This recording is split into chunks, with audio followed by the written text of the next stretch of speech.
quite some time, and I hope that VA can help us move that along. Representative Hice, you're recognized for 5 minutes.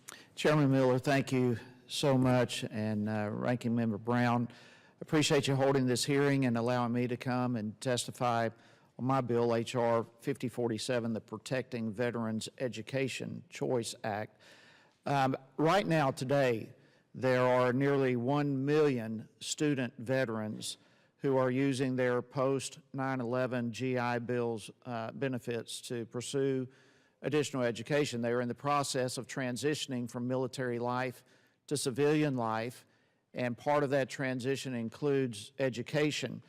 That number of 1 million is expected to grow over the next several years, and despite the benefit that we provide them, which is the most generous education benefit that our nation has ever offered, still we have many veterans today who are taking out loans for their education, and my bill addresses the reason why and helps to alleviate this problem.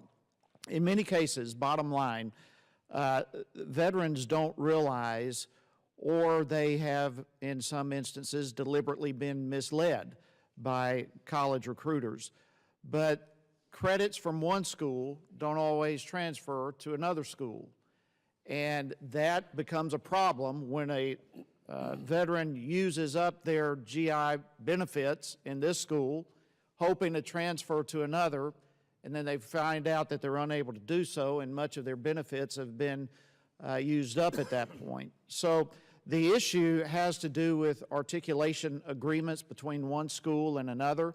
Often for-profit or nonprofit schools, the articulation agreements differ. And so to prevent this situation, by the way, many of these veterans who are attempting to go to school are the first-generation college students for their families. But my bill, the Protecting Veterans Educational Choice Act, basically requires the Department of Veterans Affairs to include information about articulation agreements to the veterans ahead of time so that they know beforehand what the articulation agreements are, so that they don't use up their GI benefits up front only to find out that they can't transfer. So what the bill will do will require the Department of Veterans Affairs to include information about articulation agreements, as well as information about educational counseling services provided by the VA to every veteran on the front end rather than on the back end.